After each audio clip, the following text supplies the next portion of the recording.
This is a continuation of The Prince by Niccolò Machiavelli, comprising chapters 16 to 19. Chapter 16 of Liberality and Niggardliness. Beginning now with the first qualities above named, I say that it would be well to be considered liberal.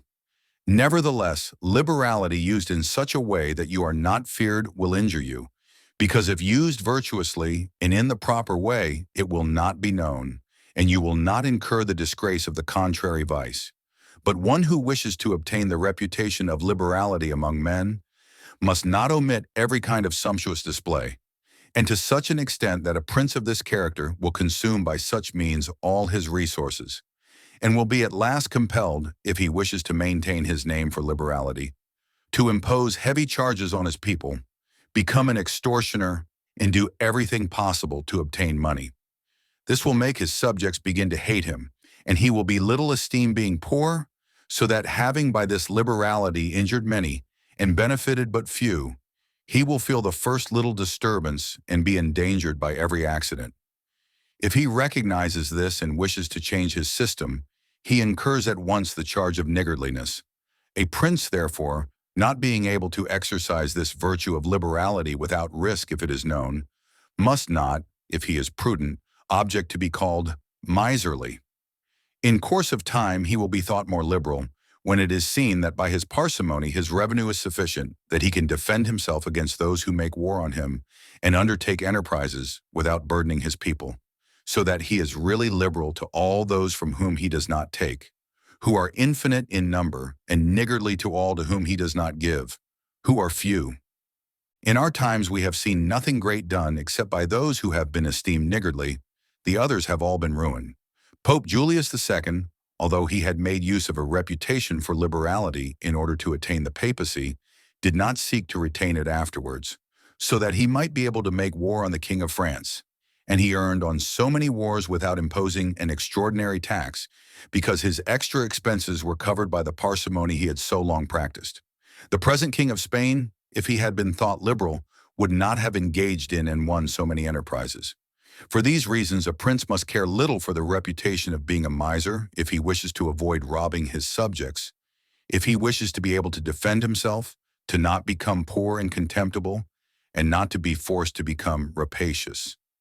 This vice of niggardliness is one of those vices which enable him to reign.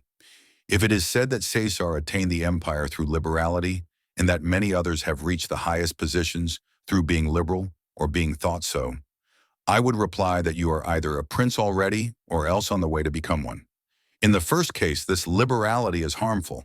In the second, it is certainly necessary to be considered liberal. And Caesar was one of those who wished to attain the mastery over Rome. But if after attaining it he had lived and had not moderated his expenses, he would have destroyed that empire. And should anyone reply that there have been many princes who have done great things with their armies, who have been thought extremely liberal, I would answer by saying that the prince may either spend his own wealth and that of his subjects or the wealth of others. In the first case he must be sparing, but in the second he must not neglect to be very liberal. This liberality is very necessary to a prince who marches with his armies and lives by plunder, sacking and extorting, and is dealing with the wealth of others, for without it he would not be followed by his soldiers. And you may be very generous indeed with what is not the property of yourself or your subjects, as were Cyrus, Caesar, and Alexander. For spending the wealth of others will not diminish your reputation, but increase it. Only spending your own resources will injure you. There is nothing which destroys itself so much as liberality, for by using it, you lose the power of using it and become either poor and despicable, or, to escape poverty, rapacious and hated. And of all things that a prince must guard against, the most important are being despicable or hated, and liberality will lead you to one or other of these conditions. It is therefore wiser to have the name of a miser, which produces disgrace without hatred, than to incur of necessity the name of being rapacious, which produces both disgrace and hatred. Chapter 17 of Cruelty and Clemency, and whether it is better to be loved or feared. Proceeding to the other qualities before named, I say that every prince must desire to be considered merciful and not cruel. He must, however, take care not to misuse this mercifulness. Cesare Borgia was considered cruel, but his cruelty had settled the Romagna, united it, and brought it peace and confidence. If this is considered a benefit, it will be seen that he was really much more merciful than the Florentine people, who, to avoid the name of cruelty, allowed Pistoia to be destroyed. A prince, therefore, must not mind incurring the charge of cruelty for the purpose of keeping his subjects united and confident. For with a very few examples, he will be more merciful than those who, from excess of tenderness, allow disorders to arise, from whence spring murders and rapine. For these, as a rule, injure the whole community, while the executions carried out by the prince injure only one individual. And of all princes, it is impossible for a new prince to escape the name of cruel, new states being always full of dangers. Wherefore Virgil makes Dido excuse the inhumanity of her rule by its being new, where she says, Res dura, et regni novitas me talia cogunt moliri, et latfines custode tueri. Nevertheless, he must be cautious in believing and acting, and must not inspire fear of his own accord, and must proceed in a temperate manner with prudence and humanity, so that too much confidence does not render him incautious, and too much diffidence does not render him intolerant. From this arises the question whether it is better to be loved more than feared, or feared more than loved. The reply is that one ought to be both feared and loved. But as it is difficult for the two to go together, it is much safer to be feared than loved if one of the two has to be wanting. For it may be said of men in general that they are ungrateful, voluble, dissemblers, anxious to avoid danger, and covetous of gain. As long as you benefit them, they are entirely yours. They offer you their blood, their goods, their life, and their children, as I have before said, when the necessity is remote. But when it approaches, they revolt. And the prince who has relied solely on their words, without making other preparations, is ruined. For the friendship which is gained by purchase, and not through grandeur and nobility of spirit, is merited, but is not secured, and at times is not to be had. And men have less scruple in offending one who makes himself loved than one who makes himself feared. For love is held by a chain of obligation, which, men being selfish, is broken whenever it serves their purpose. But fear is maintained by a dread of punishment which never fails. Still, a prince should make himself feared in such a way that if he does not gain love, he at any rate avoids hatred. For fear, in the absence of hatred, may well go together, and will be always attained by one who abstains from interfering with the property of his citizens and subjects or with their women. And when he is obliged to take the life of anyone, to do so when there is a proper justification and manifest reason for it. But above all, he must abstain from taking the property of others, for men forget more easily the death of their father than the loss of their patrimony. Then also pretexts for seizing property are never wanting, and one who begins to live by rapine will always find some reason for taking the goods of others, whereas causes for taking life are rarer and more quickly destroyed. But when the prince is with his army and has a large number of soldiers under his control, then it is extremely necessary that he should not mind being thought cruel. For without this reputation, he could not keep an army united or disposed to any duty. Among the noteworthy actions of Hannibal is numbered this, that although he had an enormous army composed of men of all nations and fighting in foreign countries, there never arose any dissension either among them or against the prince, either in good fortune or in bad.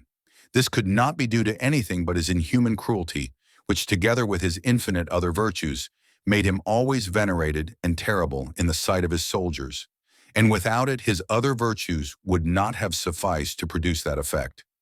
Thoughtless writers admire on the one hand his actions, and on the other blame the principal cause of them. And that it is true that his other virtues would not have sufficed may be seen from the case of Scipio, very rare not only in his own times, but in all times of which memory remains, whose armies rebelled against him in Spain, which arose from nothing but his excessive kindness, which allowed more license to the soldiers than was consonant with military discipline. He was reproached with this in the Senate by Fabius Maximus, who called him a corrupter of the Roman militia. The Locri having been destroyed by one of Scipio's officers were not revenged by him, Nor was the insolence of that officer punished, simply by reason of his easy nature. So much so that someone wishing to excuse him in the Senate said that there were many men who knew rather how not to err than how to correct the errors of others. This disposition would in time have tarnished the fame and glory of Scipio had he persevered in it under the empire. But living under the rule of the Senate, this harmful quality was not only concealed but became a glory to him. I conclude, therefore, with regard to being feared and loved, that men love at their own free will, but fear at the will of the prince, and that a wise prince must rely on what is in his power and not on what is in the power of others. And he must only trouble himself to avoid incurring hatred, as has been explained. Chapter 18. In what way princes must keep faith. How laudable it is for a prince to keep good faith and live with integrity, and not with astuteness, everyone knows. Still, the experience of our times shows those princes to have done great things who have had little regard for good faith, and have been able by astuteness to confuse men's brains, and who have ultimately overcome those who have made loyalty their foundation. You must know, then, that there are two methods of fighting, the one by law, the other by force. The first method is that of men, the second of beasts. But as the first method is often insufficient, one must have recourse to the second. It is therefore necessary to know well how to use both the beast and the man. This was covertly taught to princes by ancient writers, who relate how Achilles and many others of those princes were given to Chiron the centaur to be brought up, who kept them under his discipline. This system of having for teacher one who was half beast and half man is meant to indicate that a prince must know how to use both natures, and that the one without the other is not durable. A prince being thus obliged to know well how to act as a beast must imitate the fox and the lion, for the lion cannot protect himself from snares, and the fox cannot defend himself from wolves. One must therefore be a fox to recognize snares, and a lion to frighten wolves. Those that wish to be only lions do not understand this. Therefore, a prudent ruler ought not to keep faith when by so doing it would be against his interest, and when the reasons which made him bind himself no longer exist. If men were all good, this precept would not be a good one. But as they are bad, and would not observe their faith with you, so you are not bound to keep faith with them. Nor are legitimate grounds ever wanting to a prince to give color to the non-fulfillment of his promise. Of this one could furnish an infinite number of modern examples, and show how many times peace has been broken, and how many promises rendered worthless by the faithlessness of princes.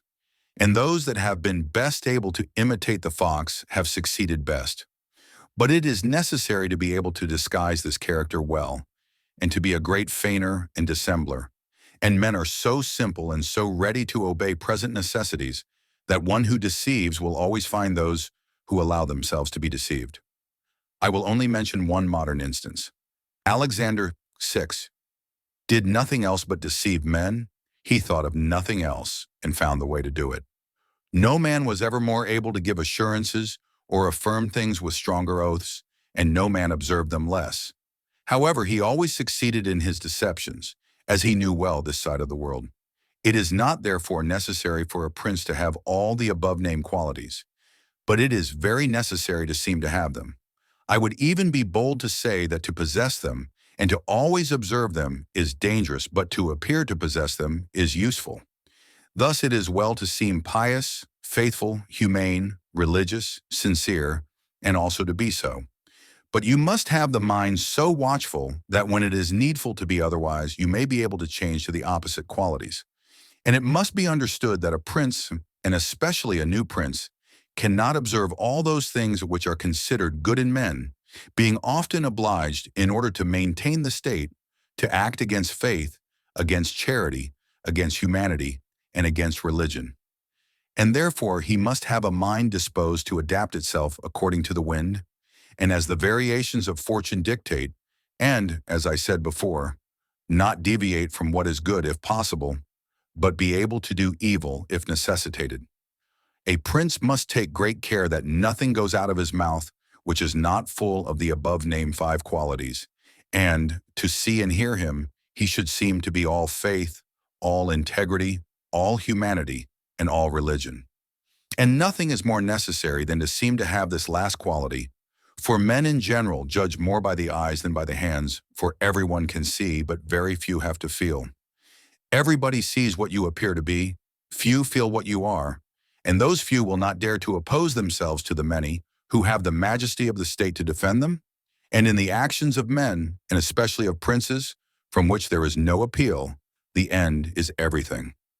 Let a prince therefore aim at living and maintaining state the state. The means will always be judged honorable and praised by everyone, for the vulgar is always taken by appearances and the result of things, and the world consists only of the vulgar, and the few find a place when the many have nothing to rest upon. A certain prince of the present time, whom it is well not to name, never does anything but preach peace and good faith, but he is really a great enemy to both, and either of them, had he observed them, would have lost him both state and reputation on many occasions. Chapter 19. That we must avoid being despised and hated. But as I have now spoken of the most important of the qualities in question, I will now deal briefly with the rest on the general principle, that the prince must, as already stated, avoid those things which will make him hated or despised, and whenever he succeeds in this, he will have done his part, and will find no danger in other vices. He will chiefly become hated, as I said, by being rapacious, and usurping the property and women of his subjects, which he must abstain from doing, and whenever one does not attack the property or honor of the generality of men, they will live contented, and one will only have to combat the ambition of a few who can be easily held in check in many ways.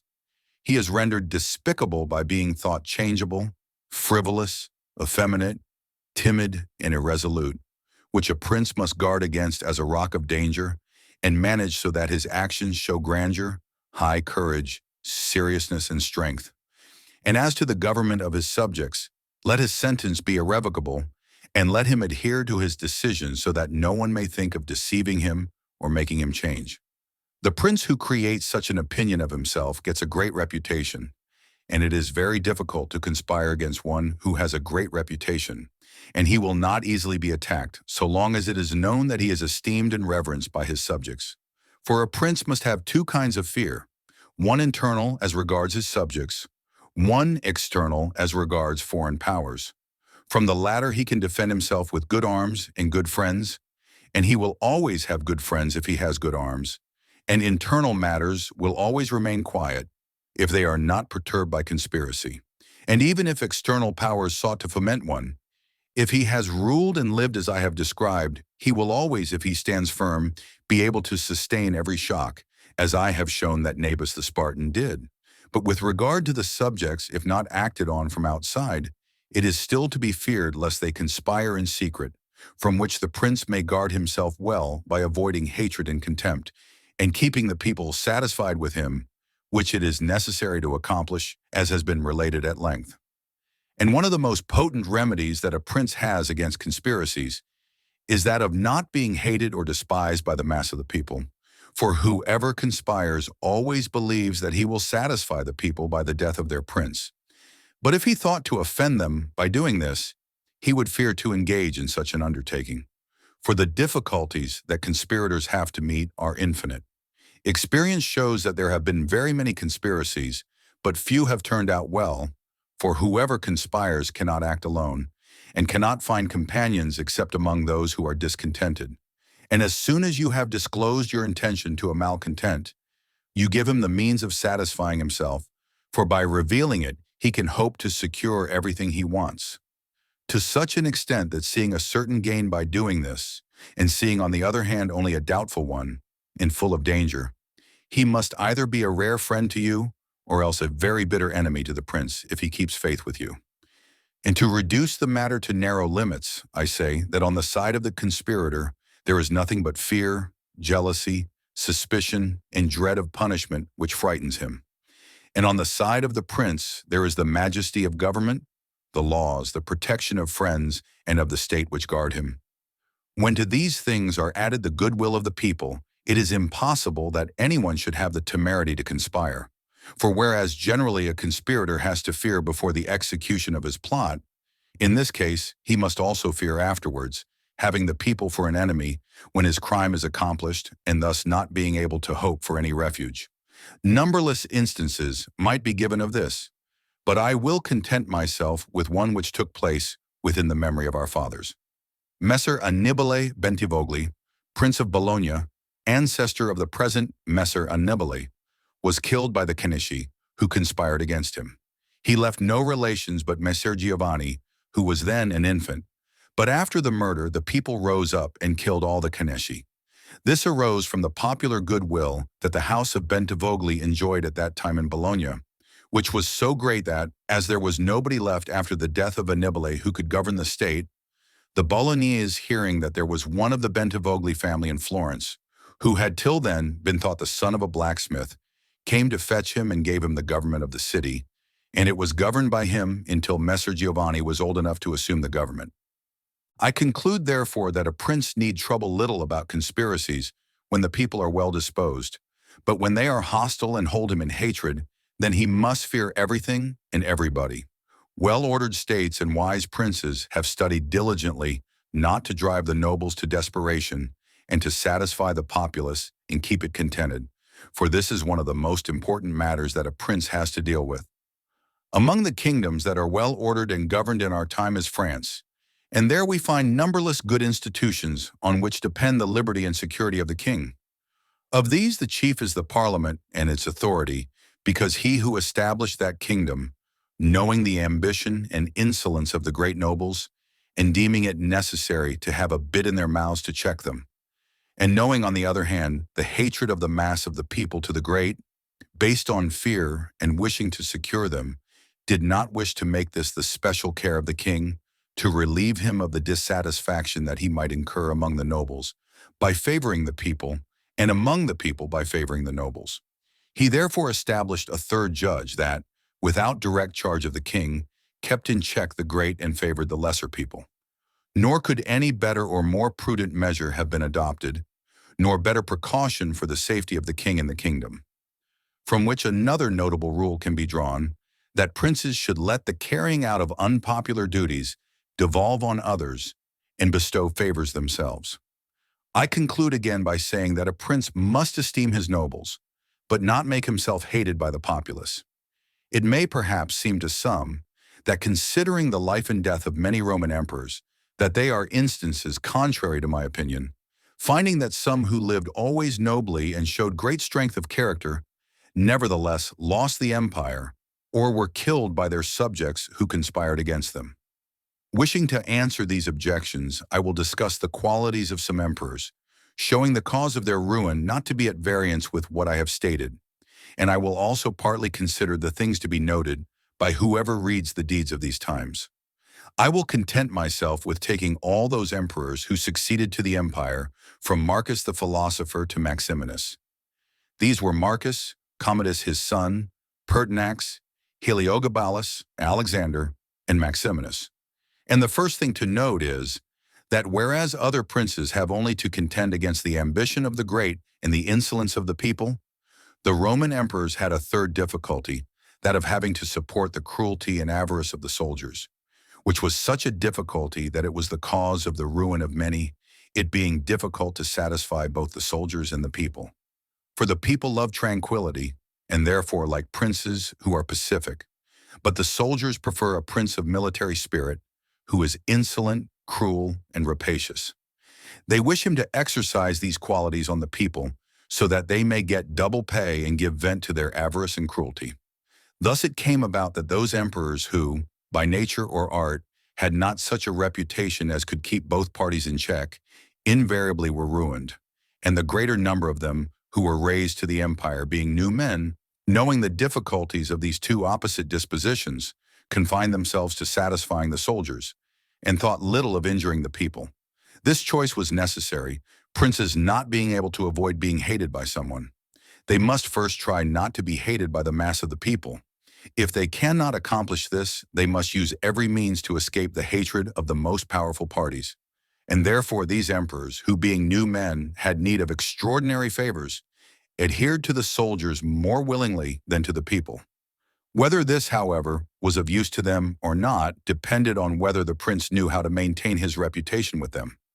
From these causes it resulted that Marcus, Pertinax, and Alexander, being all of modest life, lovers of justice, enemies of cruelty, humane and benign, had all a sad ending except Marcus. Marcus alone lived and died in honor because he succeeded to the empire by hereditary right and did not owe it either to the soldiers or to the people.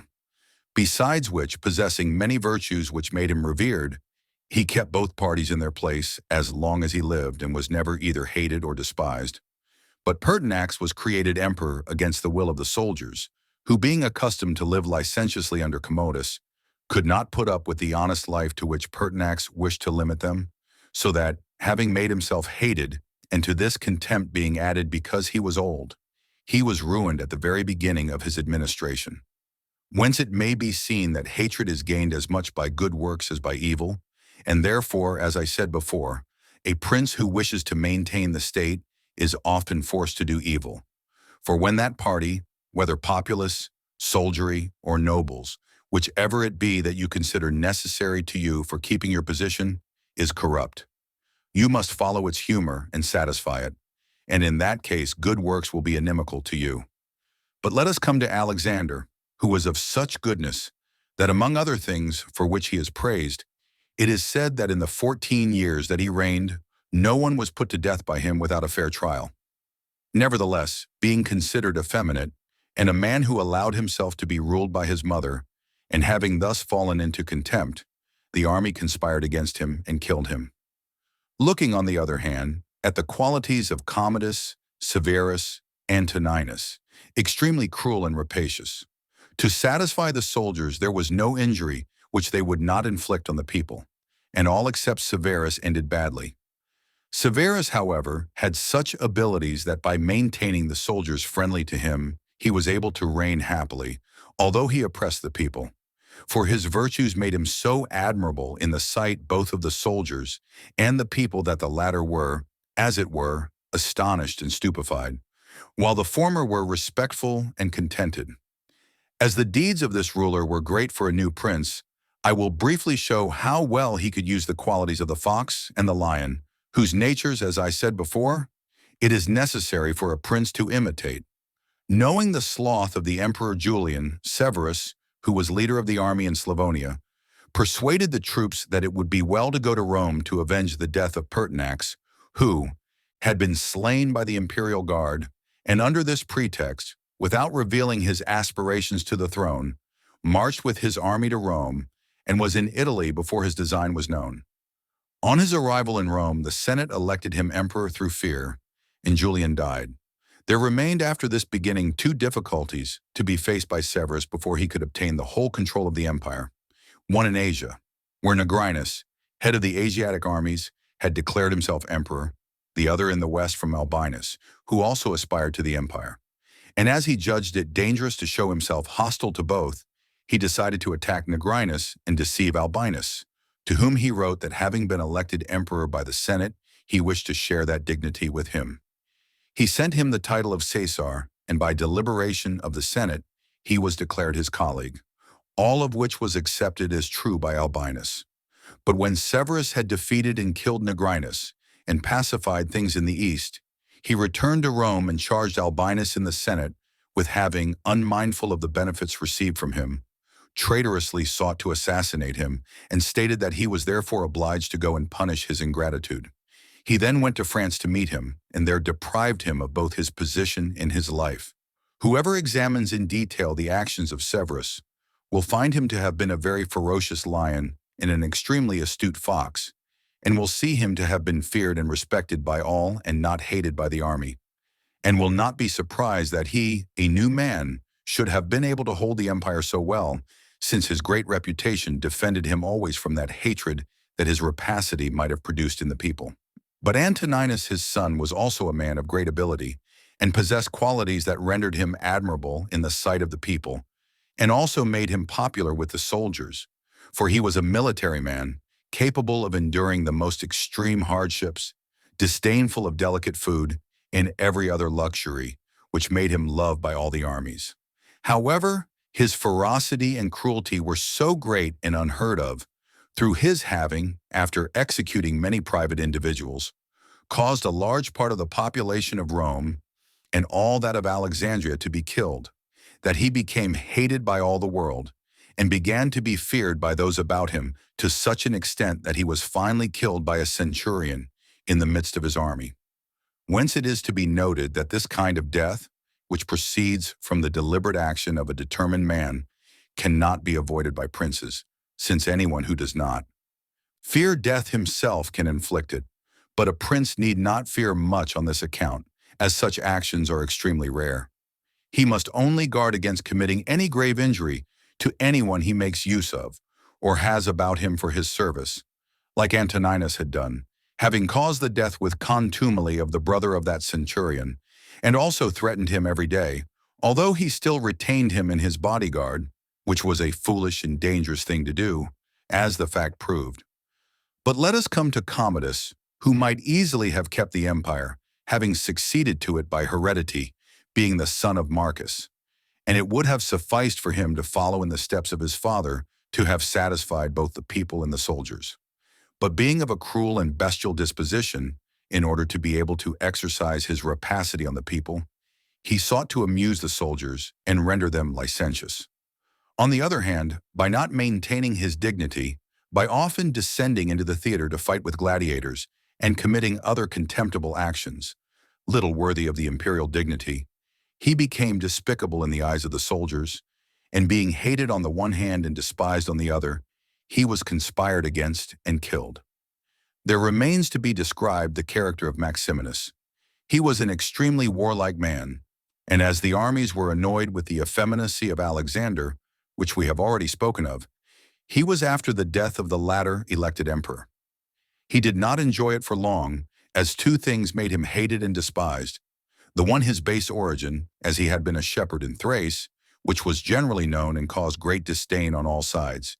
The other because he had at the commencement of his rule deferred going to Rome to take possession of the imperial seat, and had obtained a reputation for great cruelty, having through his prefects in Rome and other parts of the empire committed many acts of cruelty.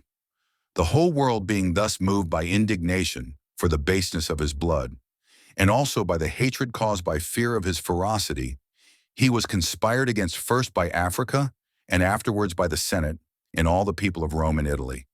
His own army also joined them, for besieging Aquileia and finding it difficult to take, they became enraged at his cruelty, and seeing that he had so many enemies, they feared him less and put him to death. I will not speak of Heliogabalus, of Macrinus, or Julian, who being entirely contemptible were immediately suppressed. But I will come to the conclusion of this discourse by saying that the princes of our time have less difficulty than these of being obliged to satisfy in an extraordinary degree their soldiers in their states. For although they must have a certain consideration for them, yet it is soon settled, for none of these princes have armies that are inextricably bound up with the administration of the government and the rule of their provinces, as were the armies of the Roman Empire. And therefore, if it was then necessary to satisfy the soldiers rather than the people, it was because the soldiers could do more than the people. Now it is more necessary to all princes, except the Turk and the Soldan, to satisfy the people than the soldiers, for the people can do more than the soldiers. I except the Turk, because he always keeps about him 12,000 infantry and 15,000 cavalry, on which depend the security and strength of his kingdom. And it is necessary for him to postpone every other consideration of the people to keep them friendly. It is the same with the kingdom of the Soldan, which being entirely in the hands of the soldiers, he is bound to keep their friendship regardless of the people.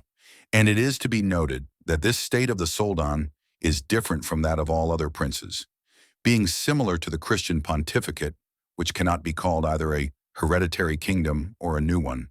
For the sons of the dead prince are not his heirs, but he who is elected to that position by those who have authority. And as this order is ancient, it cannot be called a new kingdom, there being none of these difficulties which exist in new ones. As although the prince is new, the rules of that state are old and arranged to receive him as if he were their hereditary lord. But returning to our matter, I say that whoever studies the preceding argument will see that either hatred or contempt were the causes of the ruin of the emperors named, And we'll also observe how it came about that some of them acting in one way and some in another. In both ways, there were some who had a fortunate and others an unfortunate ending. As Pertinax and Alexander were both new rulers, it was useless and injurious for them to try and imitate Marcus, who was a hereditary prince, and similarly with Caracalla, Commodus, and Maximinus, it was pernicious for them to imitate Severus, as they had not sufficient ability to follow in his footsteps.